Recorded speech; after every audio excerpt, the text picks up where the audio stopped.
All right, there we go. We are recording. Okay.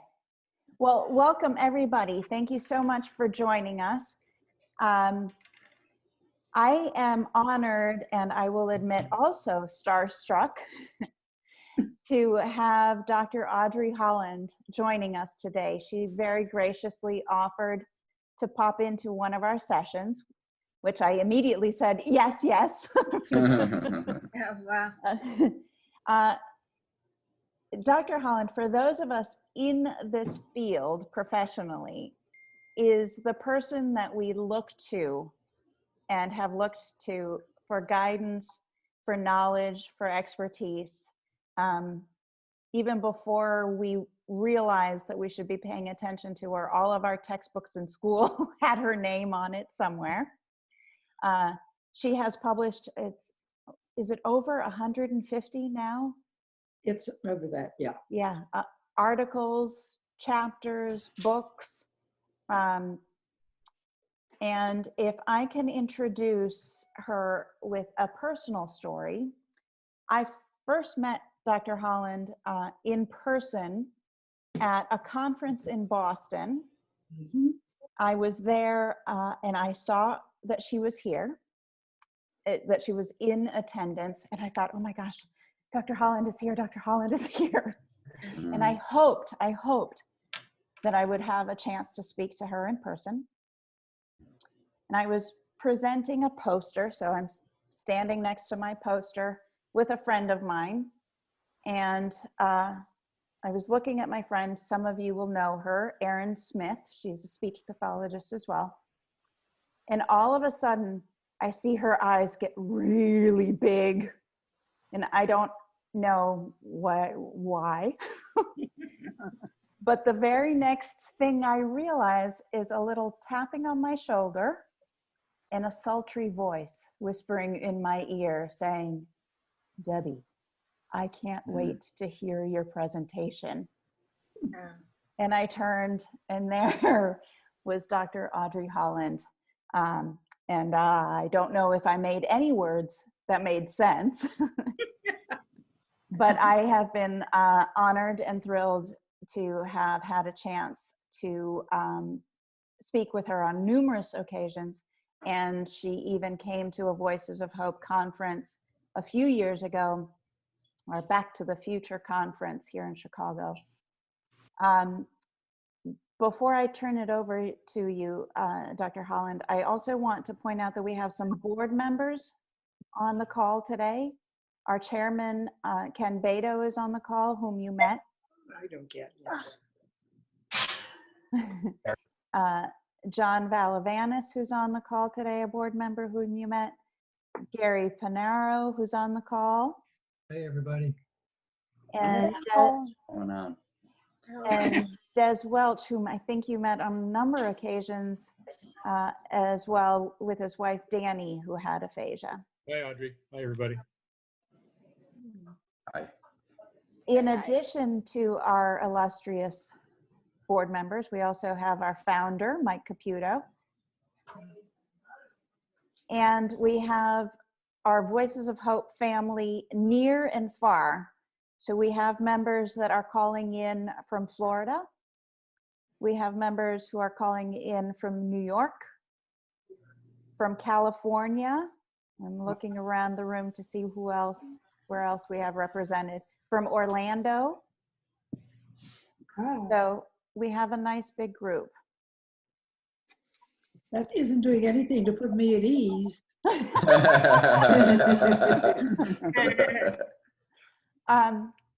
So Audrey, if I may refer to you as Audrey, I and a couple other people on the call today listened to a session that you did about resilience, which is on the forefront of many of our minds these days, about how do we get through not just living with aphasia, but living with aphasia in isolation in the world where we have a pandemic that makes us nervous. So I don't know if you'd like to share a few words with us, and then I've invited all of our members also to have some questions prepared for you. Great, great. So take it away. Okay.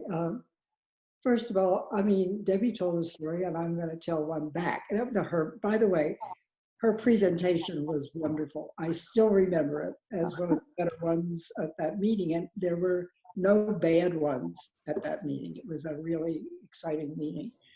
But anyway, I just thought I'd tell you a little story about me because somehow or other I'm reminded of it. And that was, I, at the University of Arizona, ran a spouse group for many years, so that in addition to being involved in the Aphasia Center there, I was responsible for the therapy for spouses. And one of the members of that group brought a guest to come to the spouse group. And she was trying to get this woman who was the wife of a man with aphasia to come and join our group.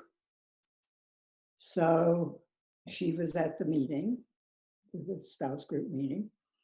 And when it was over, I was walking out of the room behind the two women, the old member and the potential new member. And the old member said to the new member, "Well, what did you think?"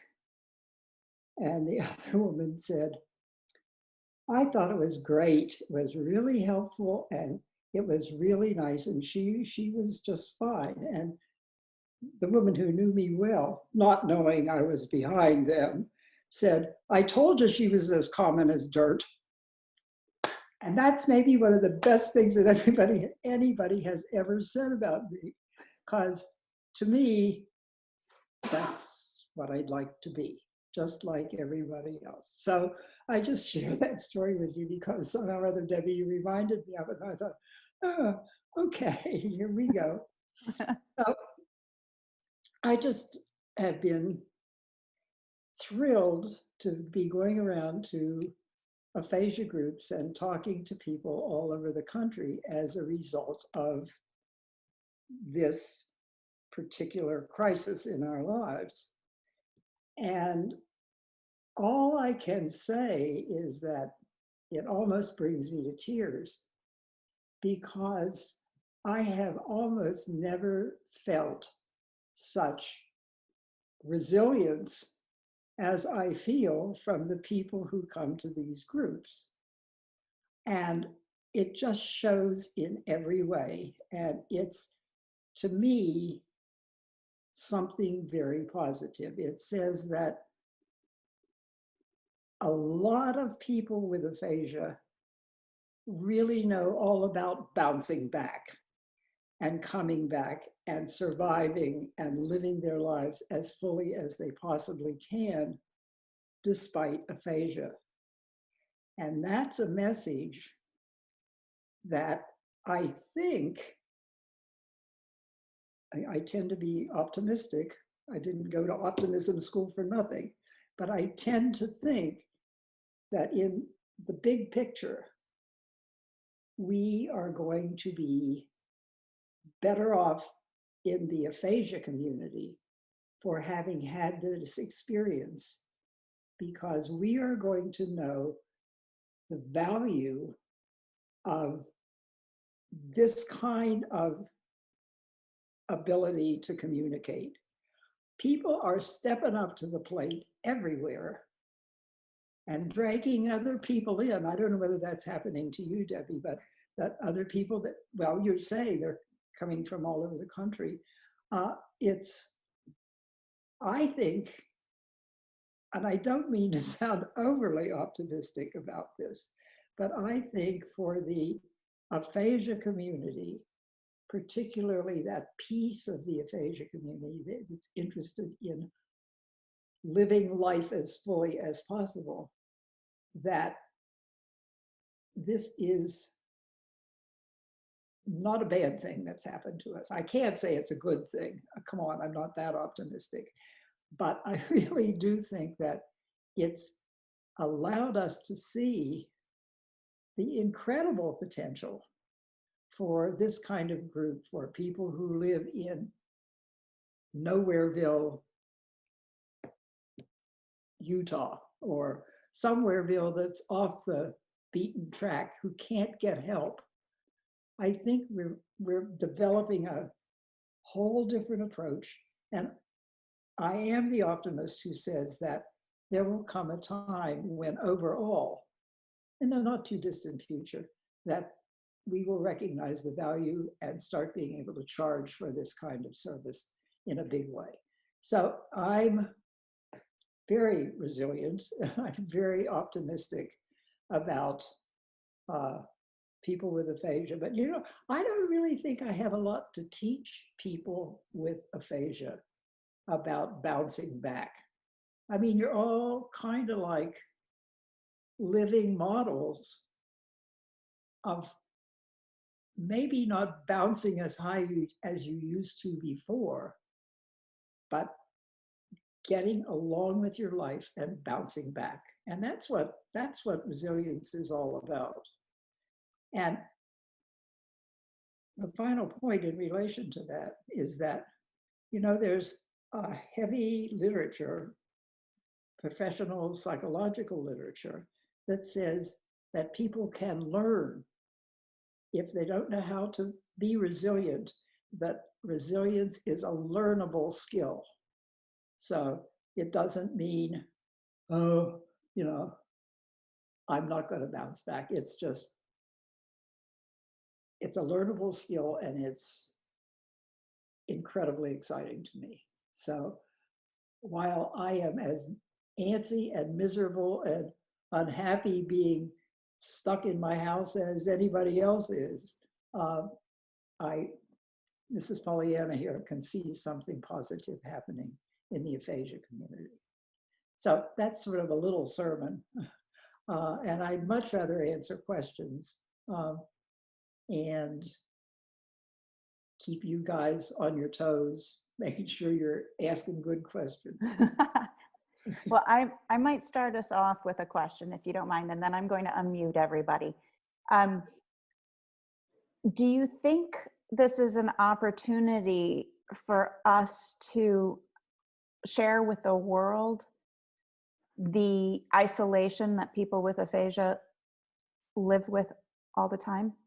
I do, and I think that it's going to be one of the responsibilities when this is over of people with aphasia, families, and professionals, all to say, look at how we handled this problem. Look at what we learned. Look at what we did. So I'm sort of on lots of people's cases to keep track of what's going on, because ultimately, I think, I know this sounds like Mrs. Pollyanna, but I really do think it will be one of the most useful things that we can contribute to the world of aphasia and the world of helping for other people. And I think we're in a very unique position to do that. So more power to you. And that's all of our responsibilities, to get that word out. Yeah. I don't know whether you agree with that, Debbie. I'd like your opinion. Yeah, no, I absolutely agree.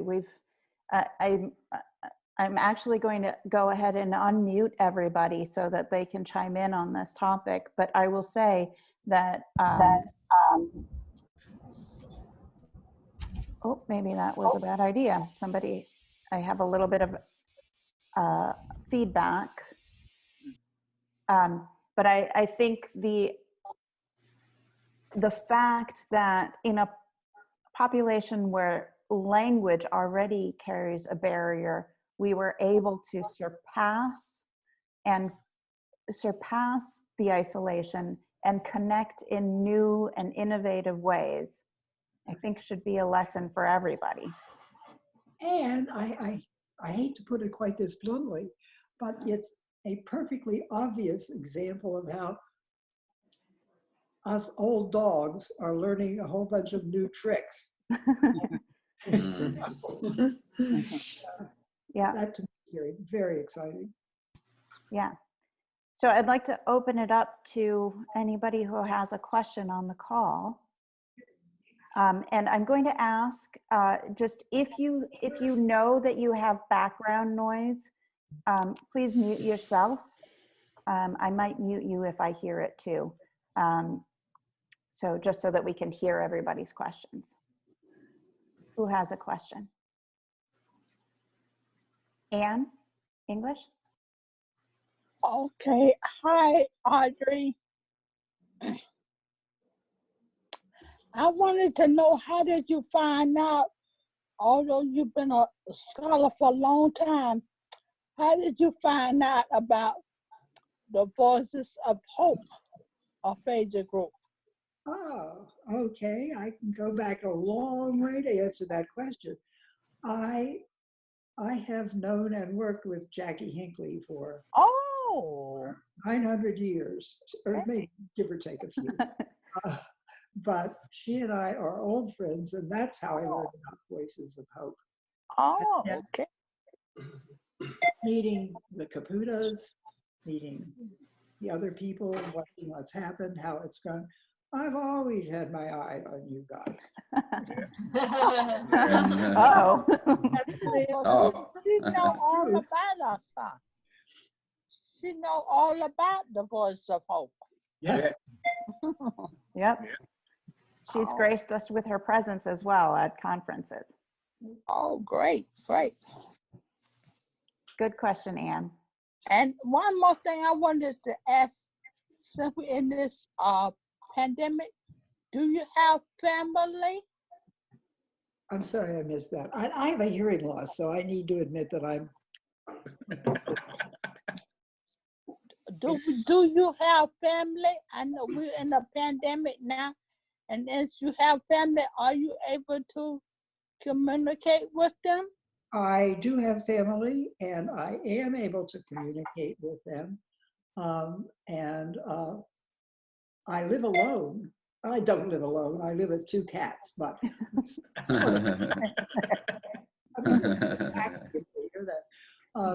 but my sadness about this is that my grandson, one of my grandsons, who is his mother is Navajo, and he is the first person on the Navajo side of his family to be graduating from college this year. Mm-hmm. And I was so looking forward to being able to go to his graduation. And of course, you know, it's not going to happen. But I mean, he will graduate, I hope, but won't be able to attend the ceremony. But yeah, and one of my other grandsons is at the University of Oregon, and he's a teaching assistant, and he is weathering it out in, poor baby, in Eugene, Oregon. And my granddaughter is back home in Ohio, where she is finishing her first year in college. So yes, I have, and my daughter lives in Cincinnati, obviously. So that's my family. Yeah, and so you can FaceTime them. Yeah. Oh yeah. Good. Great. Mm-hmm. Very nice talking to you. It's been nice talking to you, Ed.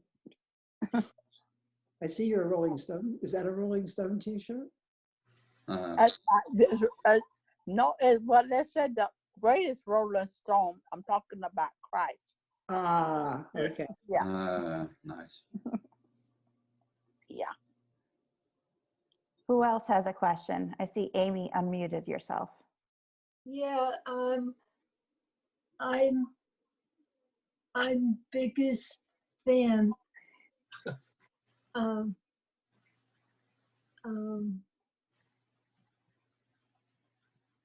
gosh. I in awe. Yeah.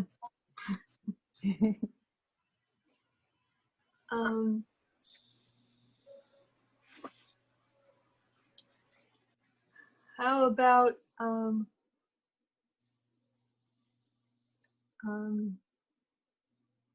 look what you accomplish. Yeah, Mhm. I'm biggest fan about it. That's all. Saying thanks. Thank you. Well, thank you.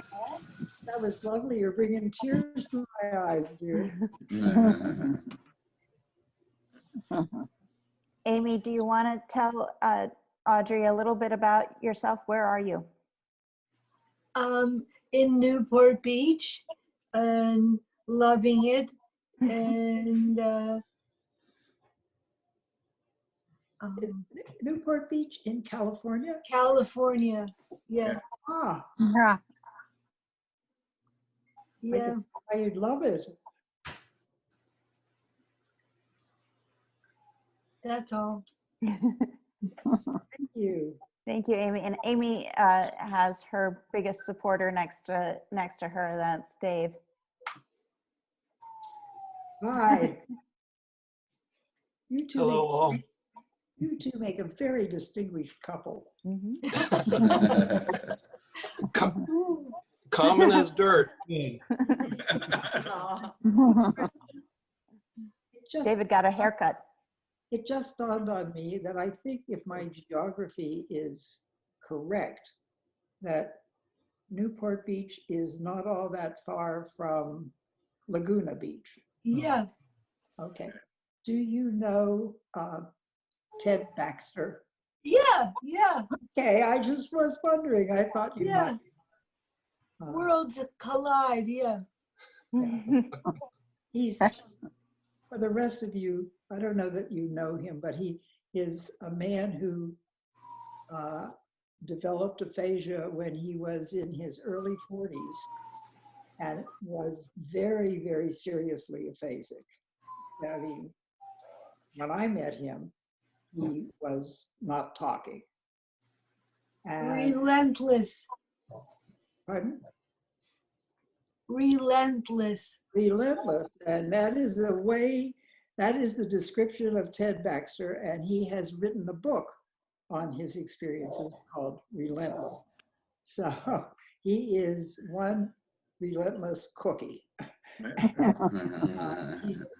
If you have a chance ever to meet him or hear him, do it, because he's really an impressive person. And if you see him, tell him I said hello.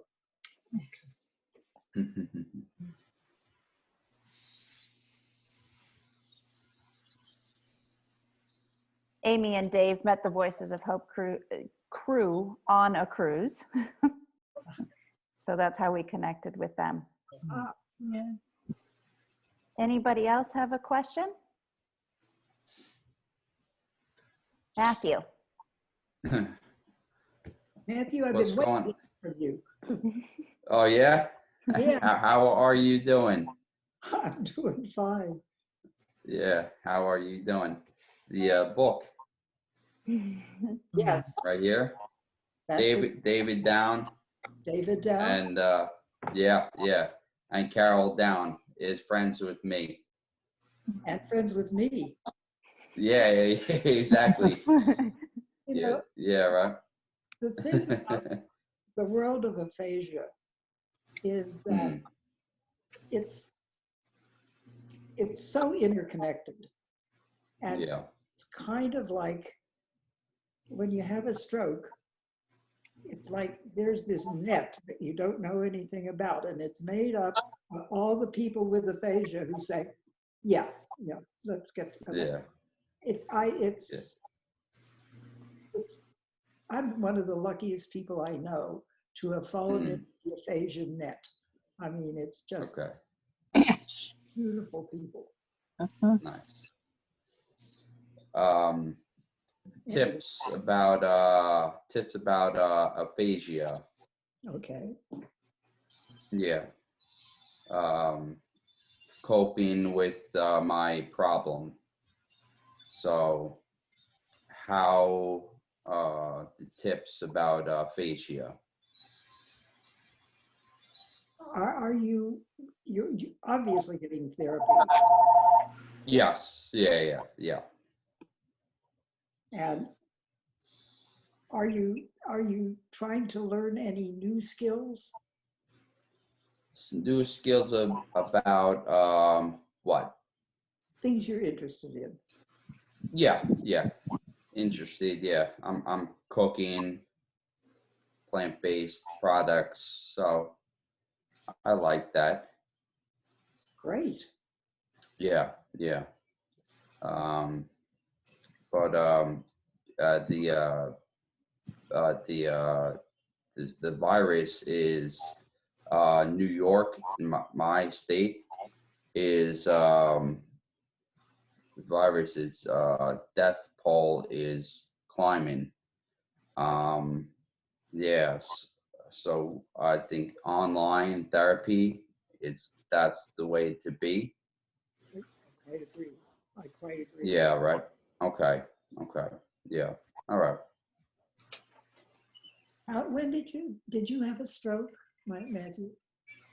Yes, 2011, 12, 13, 14, 15, 16, 17, 18. 2 years ago. And have you changed much since you've had the stroke? Oh yeah. Oh, I think open heart surgeries twice and a massive stroke about 2 years ago. Yeah, but it's difficult, but in time, going to speech, occupational therapy, PT, it's helping out with my voice, speaking the truth, and motivated. It's motivated. So, and it's bottom line. Well, this is a kind of interesting thing to say, but since you started to talk to me, Yeah. I had a sense that I was talking to someone who, the more you talk to me, the better you sound. Yeah. Right. My ears, I think that's your mouth. Yeah. So I can see you sort of like the Tin Man, you got oiled up there and you just, came through like gangbusters, but it's really good to hear you talk that well. Yeah. Thank you very much. Keep it up. Keep it up. Thank you very much. Matthew made a wonderful presentation to our group a couple weeks Mm. ago, and we learned a lot from him. So it was, yep, I'm seeing thumbs up and nods from everybody who was in attendance. Talk about Matthew. Thank you. What did you talk about, Matthew? The speech, I think with plant-based, right? Mm-hmm. Right? Yeah, plant-based products. I went to in January about plant-based doctor. I don't know the name. I don't know, but colleagues and pretty good speech and pretty good voices, and I kind of like it. So I cookbook my recipes. I think right here. Hold on. The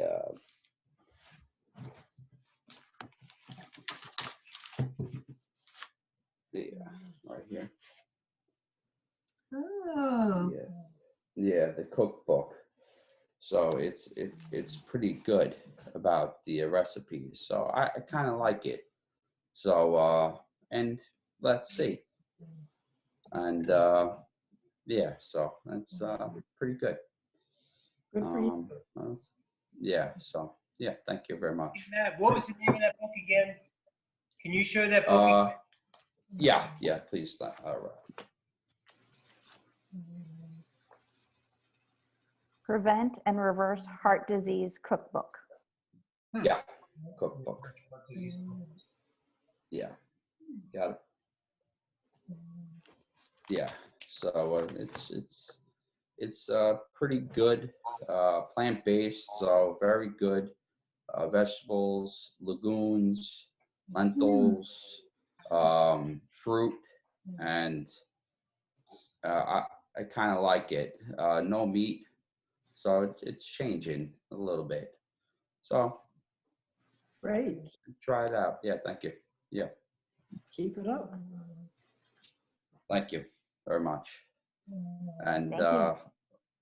the Las Vegas canceled because boot camp. Yeah. Yeah. Yeah, I'm sorry about that. I was yeah, looking, right. I know, me too, right? Me, you and I, but no. have to get together another time. Okay, you got it. All right. Any other questions? I have something. Go for it, Scott. First off, how long have you been working with aphasia? Where has it, when you started, what kind of progress has there been? And also the future funding for people with strokes and aphasia, where do you see that going? Well, you know, I feel like you are a plant in my in my audience because those are things that I'm really serious about. I think the major shift that I've seen is the movement that has ended up in all of the aphasia groups, all of the life participation thing, approaches to the management of aphasia. All of those things have actually, in 2019, that was the 50th anniversary, really, of the beginning of that kind of movement, because that was when the woman that I think is the American leader of this, Martha Taylor Sarno, first made people aware of functional issues in communication. And since that time, there has been this continually growing movement of which obviously you guys are a part of. That is aphasia groups, getting back to life, living as fully as you possibly can, et cetera, et cetera, et cetera. It's all of that set of concerns. And that has really, really, really grown in my professional lifetime. And I'm very lucky to have been around, to have watched the whole thing, and to have been a part of the whole thing. But it's a very different world in the treatment of aphasia from when I first became interested in these issues to where it is now. More growth is necessary. More stuff has to be undertaken to get these points across. And I don't mean to say that working on the problem, the impairment of aphasia, is a bad thing. I think it's an absolutely necessary thing. But so is the increased social concerns in aphasia. And to me, the ideal way to work with people with aphasia is to combine those two things, is to worry about the language getting better, but also to worry about making life as livable and as full as it possibly could be. So I see, when I started, there was only one piece, and now there are two pieces. And I think it is what is shaping, I think two things are shaping the future of aphasia. One is we're learning more about the impairment, no question about that. And number two, we're learning many more tricks for working with the social consequences of aphasia. So I think it's a very exciting time to be in the world of aphasia. And I'm glad that I got to be around for most of it. So I consider myself one very lucky cookie. I'm A long answer, but I guess I did. No, that's a perfect answer, and it's my little soapbox too. I was mentored by Jackie Hinckley, academically and professionally, and so I am so grateful that I had her direction. That whenever I worked with somebody with aphasia, even if we were working on what wasn't working, the impairment, I can't say more than 3 words at a time. Okay. But why are we going to work on that? So our traditional goals of patient will utter sentences or short phrases of 5 to 6 words has to turn into why we're doing that. So yeah, Jane will talk in longer sentences when communicating with her family who lives far away, so that there's always a reason why we're working on those things. And I think that for all of you who are on the call, I encourage you, when you're working with your speech pathologist, make sure that the things that you're doing are for something that you need to do and you want to do. That's what we talk about when we talk about participation. And I also think that it's particularly for people who are moving on, like Matthew, 2 years post-stroke, that you have a perfect right to say to your speech therapist, let's work on the language I want to say, not the language that you want me to say. I mean, I think you can do that, hopefully, and get your therapist on the right wavelength. Mhm. We don't learn this stuff in school. This is stuff that comes along later. Mhm. And so keep us honest. Keep us honest. Yeah. Thank you for opening that door so I could get on my little soapbox.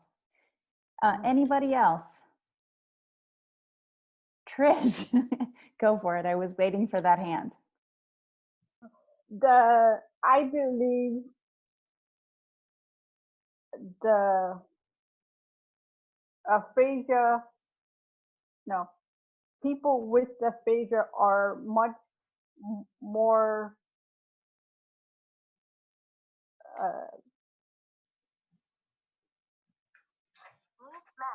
needs met. Talking is easier when the hopeful, relaxed, and confident. The people with aphasia are much more difficult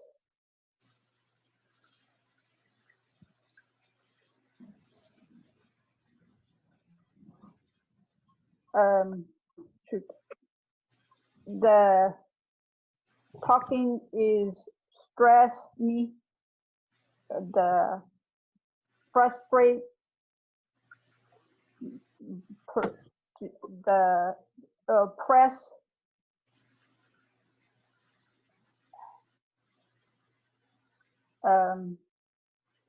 but what do you think?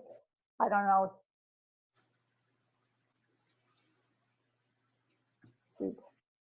Help me. May I help you, Trish? Yes, please.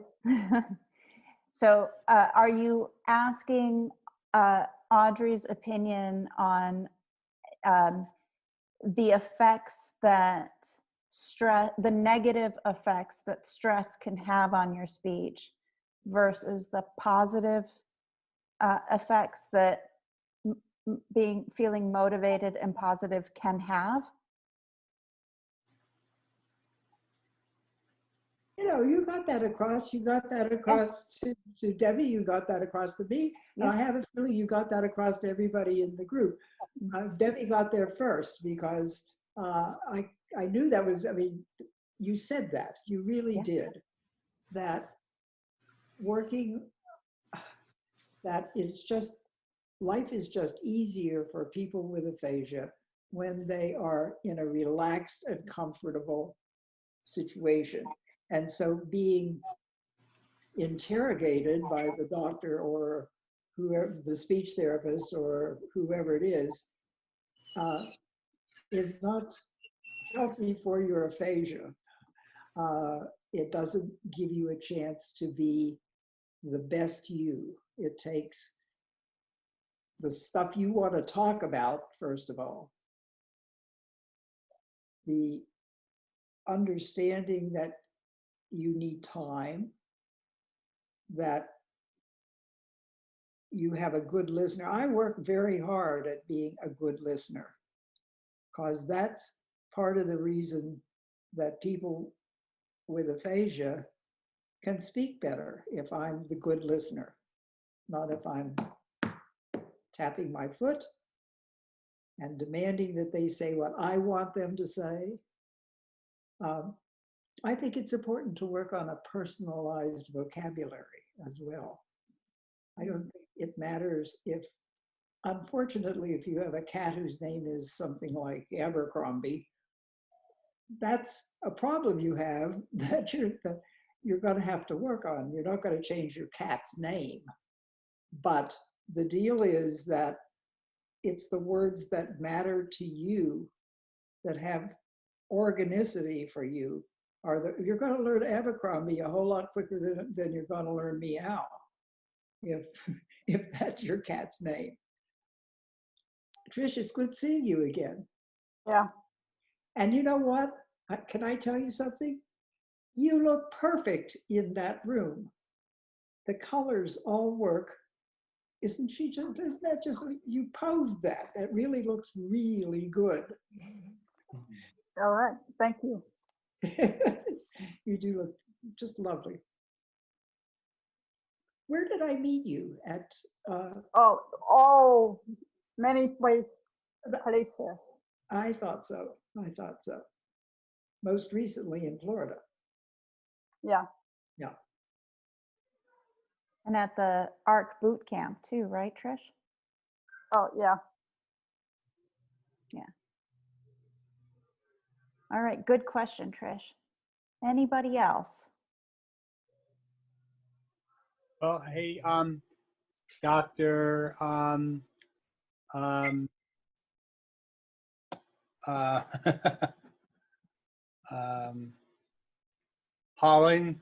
I want to thank you, and thank you and proud. Okay, thank you.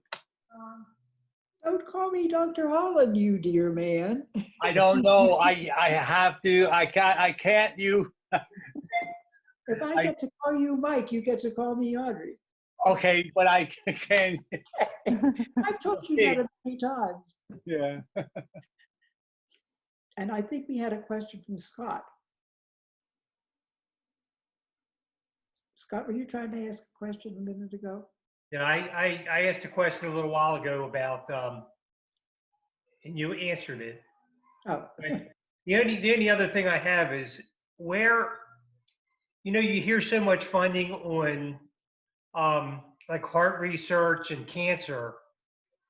Where do you think the research on aphasia and strokes is going? Oh, I think possibly probably because most of the funding is currently channeled through the National Institutes of Health, that the majority of research is on the biological side of the issue, not on the psychosocial side of the issue. And that's one of the things that's exciting about Jackie Hinckley's recent work, her work with Pecori, the kinds of things that are opening up. And I think that this whole experience of the COVID scene and its effect on our lives, I think that's going to change a little bit. But it's not going to change with an avalanche, it's going to change with a couple of rocks falling. But I feel very optimistic. Don't think it's fast, but I think it will occur. Yeah. It's just that the medical side of things so dominates, as it should, the National Institutes of Health. But there are all these other Yeah. sides to problems that need to be looked at as well. Mhm. Mhm. Good point. I saw, David, you had a question? Yeah. Also want to say thank you. Audrey, the safety net that you talked about, we are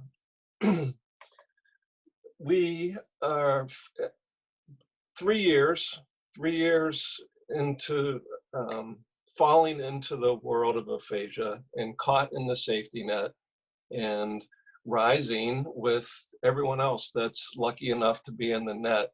We know that there are hundreds of thousands, if not millions, of people who either don't know about the safety net or can't afford to fall into the safety net. And there are also you and Debbie and Jackie Hinckley and all of the I don't know what to, I can't sing your praises loud enough as far as speech pathologists go. And we never knew that you even existed until 3 years ago. And now you're the most important, revered people in our lives. What can we do for you? What can we do for the practitioners of speech pathology? And what do you need? What can we do for you? The very, very most important thing you can do is advocate for us. Get the word out there. People don't listen to me. I'm a vested interest. I'm the wrong vested interest. People with aphasia and families are the true advocates. So I think that all the little movements that are happening that have to do with the development of aphasia centers, with this incredible use of the internet to provide services, blows me away. And that has to be talked about, exploited, talked to other people about. And I know we want it to happen faster than it's going to. But I think that's the root of Mike and Debbie and, and you guys who are, know this problem. And people don't listen to me anymore. It's another generation. And I think another thing, I would add that people who are being trained to be speech pathologists really are not being well trained in this aspect of the problem. Right. Their faculty is university faculty in the American Speech and Hearing Association are, to my mind, way beyond in the times.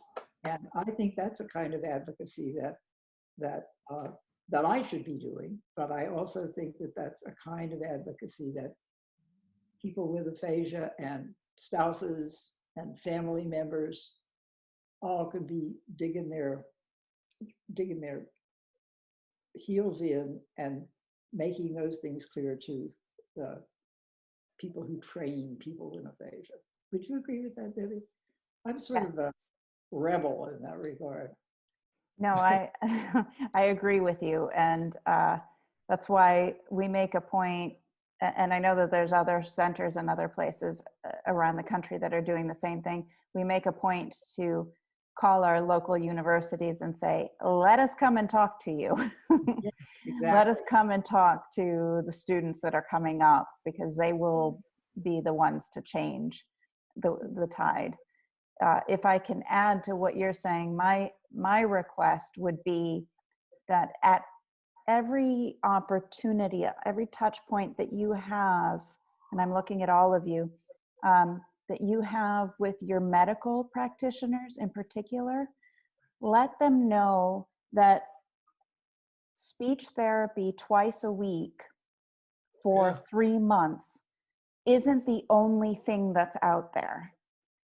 Let them know that the best referral that they can make is to community-based centers, as well as university centers, and that are aphasia groups, aphasia centers like us.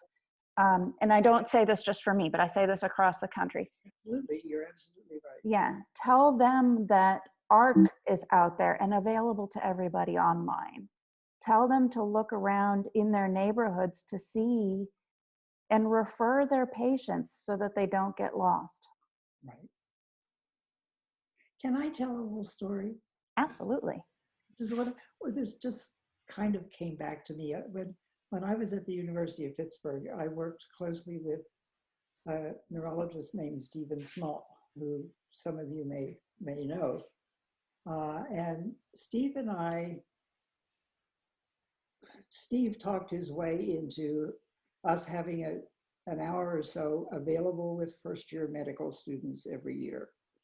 And so what we did was to take 2 people with us to go to talk to first-year medical students.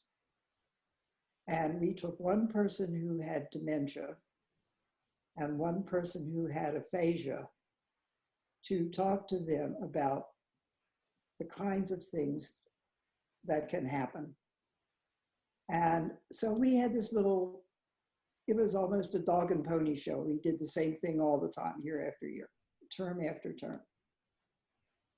And one time, after we'd been doing this for 4 or 5 years, knowing what we were doing, we always took the same person with aphasia because he was charming and wonderful and had lots of aphasia, but tried anyway, like you guys.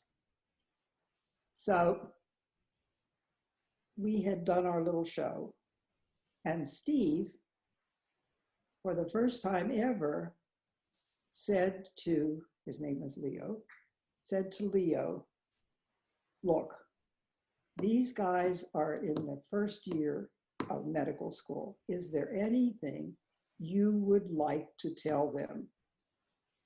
And I thought, Steve, you can't throw this ball to him. That's not fair. You didn't prepare him for him, blah, blah, blah. I was sitting there seething. Leo stood up and he said to the medical students, look, I am, and he could not talk this fluently ever, I am not crazy. I just can't talk. And stomped out of the room. Weeks later, it still brings tears to my eyes. Weeks later, I would be walking through the halls at the medical school and some young first-year medical student would come up to me and say, that was the best thing I ever heard in that class. And that's the message to get across to physicians, medical students, speech pathologists, you know, the whole package. That's the message to get across. Never said better, and never said in as few words. I just thought that would be a good thing to share with you. Thank you so much. Yeah. Thank you. Thank you. Yeah, awesome. Yeah. Well, Audrey, you started with a story about telling us how you're just a regular gal.